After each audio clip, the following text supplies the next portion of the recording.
नवरात्रि के 8वें दिन माँ दुर्गा की 8वीं शक्ति महागौरी का पूजन किया जाता है।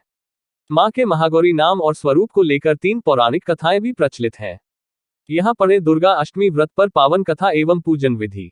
कथा के अनुसार देवी पार्वती रूप में महागौरी ने भगवान शिव को पति रूप में प्राप्त करने के लिए कठोर तपस्या की थी। एक बार भगवान भोलेनाथ द्वारा कहे गए किसी वचन से पार्वती जी का मन का आहत होता है और पार्वती जी तपस्या में लीन हो जाती है।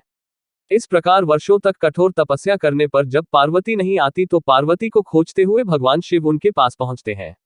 वहां पहुंचकर वे पार्वती को देखकर आश्चर्यचकित रह जाते हैं। पार्वती जी का रंग अत्यंत ओजपूर्ण होता है। उनकी छटा चांदनी के समान श्वेत और कुंद के फूल के समान धवल दिखाई पड़ती है। उनके वस्त्र और आभूषण से प्रसन्न होकर देवी उमा को गौरवर्ण का वरदान देते हैं और वे महागौरी कहलाती हैं। पूजन विधि। दुर्गा अष्टमी तिथि परम कल्याणकारी, पवित्र, सुख देने वाली और धर्म की वृद्धि करने वाली है। अष्टमी को मां भगवती का पूजन करने से कष्ट दैख मिट जाते हैं और शत्रुओं पर विजय प्राप्त होती। मां की शास्त्रीय पद्धति से पूजा करने वाले रोगों से मुक्त होकर धन वैभव से संपन्न होते हैं। देव, दानव, राक्षस, गंधर्व, नाग, यक्ष, किन्नर, मनुष्य आदि सभी अष्टमी और नवमी को ही पूजते हैं। कथाओं के अनुसार इसी तिथि को मां ने चंडमुंड राक्षसों का संहार किया था। महाअष्टमी के दिन माता महागौरी की पूजा की जाती है। महाअष्टमी के दिन स्नान के बाद मां दुर्गा का षोडशोपचार पूजन करें। महाअष्टमी के दिन मां दुर्गा के 9 रूपों की पूजा होती है, इसलिए इस दिन मिट्टी के 9 कलश रखे जाते हैं और देवी दुर्गा के 9 रूपों का ध्यान कर उनका आह्वान किया जाता है। अष्टमी के दिन कुल देवी की पूजा के साथ ही मां काली, दक्षिण काली, भद्राकाली और महाकाली की भी आराधना की जाती है।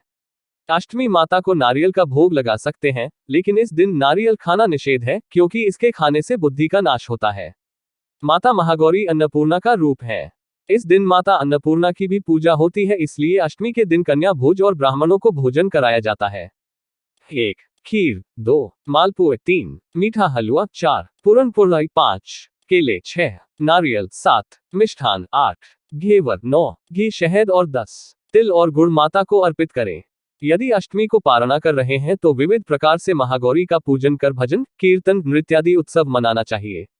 विविध प्रकार से पूजा हवन कर 9 कन्याओं को भोजन खिलाना चाहिए। हलवा आदि प्रसाद वितरित करना चाहिए। जय माता दी। वीडियो अच्छा लगे तो प्लीज सब्सक्राइब कर देना।